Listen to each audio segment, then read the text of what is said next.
If you're the person at your board games table who explains the phase order in Nemesis, or how the haunt works in Betrayal at House on Haunted Hill, I have a secret for you. You are already a game master. You don't need to be a voice actor or writer to run a horror RPG. That's a myth. You don't need any of that. If you can run a board game like those, you can run the sci-fi horror TTRPG Mothership. Now, let me show you why it's actually easier than you think. Coming from board games myself, there were some myths about TTRPGs stopping me from trying one. One myth is that they're hard to pick up and play. However, there are tons of TTRPGs that are rules light, and Mothership is one of them. The essential Mothership rules fit onto just one page, just like one of those quick guides to board game rules. And 95% of the time, you're just rolling two 10-sided dice, adding a skill that your character has, and it's that simple. In Mothership, you're not rolling to do every little action. Instead, you only roll when failure is costly for a character. So breaking through a flimsy door usually doesn't deserve a roll. Furthermore, there's a super handy mobile and browser app that handles all the different roles in Mothership and acts as a virtual tabletop too. Another myth that I had in my mind was that I need to be a creative writer to run a game. Well, this is complete nonsense, because Mothership has hundreds of specific stories or modules that do 90% of the work for you. There are plenty of these that are just two sides of an A4 piece of paper. They contain the map, the enemies, the plot, and they're pretty cheap too. The game master or warden in Mothership can immerse themselves in the theme of the story rather than rule hunting when something comes up. It's like you are putting your players' characters into a movie rather than trying to build something from complete scratch. These modules do the heavy lifting for you. But if you're still curious about what these look like, I have a playlist here of some of my warden guides of some of the most popular modules. This is where I can walk you through some of the things that are important for you to run them. Another myth was that don't I need a funny accent for my character? No, not at all. You just need to behave like your character. Playing your character means making decisions they would make, not having to make them sound unique. Speaking about what your character is doing in the third person is completely normal. For example, Clark walks down the hall and he looks through the window in the door. Mothership is about problem solving and survival, not accents or dramatic monologues. Now, there are some important differences to note between board games and games like Mothership. In many board games, you can only do what the rules allow on a turn: move, attack, or search. Instead, in Mothership, you use thematic logic.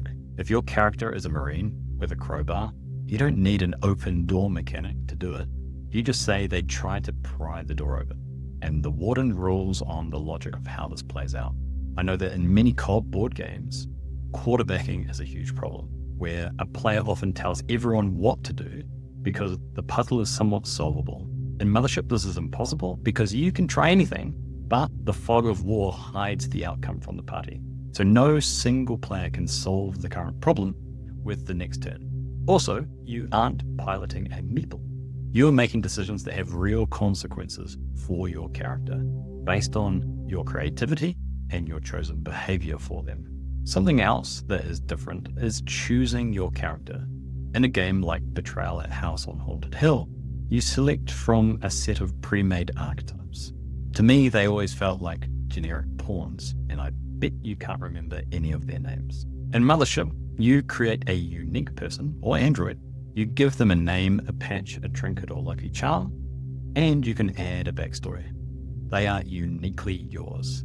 Because you created this character and maybe gave them some funny, endearing quirk, you care for them infinitely more when they get hurt. It creates a much richer story than just losing a life point. Also, in a board game, the character resets when you put the box away. In Mothership, your character carries their wounds, items, and stress into the next session like a legacy mechanic. But if your character perishes, you as a player are not eliminated, as you can usually continue playing as an NPC in the scenario, or sometimes you may have a backup character. Another consideration is that a big box horror or sci-fi board game can easily set you back $100 to $150. For Mothership, the basic rules are free, and a mini campaign with a tutorial baked in, called Another Bug Hunt, is currently $20. that has about 5 or 6, possibly more sessions of play. Other smaller modules, like I mentioned, can cost $5 or less, last for a couple of sessions, and here's the best part. Because the cost of entry is so low, you can test this with your board game group this weekend. At the worst, you're out a few dollars and an evening, but if they love it, and based on your skills, they probably will, you've just unlocked an entirely new game for the fraction of a price for one of these big box games. You can find all the links for these and some videos to help you out in the description below. Now on to some similarities between board games and Mothership that will be very familiar to you. The character sheet is just a board game character's tableau or collection of cards that you have. You have your skills, your items, armor, and stats all on one page. Just like in Dead of Winter or Nemesis, your characters are actually fragile. Just like those games, you are tracking health, sanity, stress, and wounds. In Mothership, you can somewhat build for optimization, but the game is lethal enough that builds don't guarantee survival at all. And the story that you create comes first. In Pandemic or Dead of Winter, the game gets harder the longer you play. The infection rate rises, the crisis deck gets thinner. You're racing against a system that wants you to fail.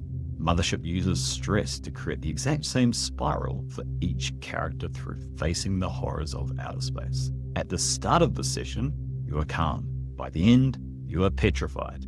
The higher your stress, the more likely you are to panic and take on one of the more debilitating conditions. In Mothership, most scenarios, the early game is about exploration. The late game is about desperate damage control and survival. Mothership's mantra is survive, solve, save, choose 2. Mothership is often played with a map in the middle of the table, or in a virtual tabletop, so everyone has shared context. It doesn't have to be purely theatre of the mind. Movement is tactical but fluid, so if you're exploring a derelict ship, you don't have to worry about the number of actions your character has on a turn. This only becomes important when you are in combat, when each round represents about 10 seconds. There are plenty of good examples of what this looks like. My favorite playthroughs are from a great channel called Nobody Wake the Bugbear. I've got a link to the channel below. So now you know the myths and some of the already very familiar mechanics. The only thing left to do is to prep for your first session. So click this video right here. It's my guide to help you choose which module you should try first, and it will get you from curious to organizing your next session. Don't forget to press all the buttons below, and good luck out there, Warden.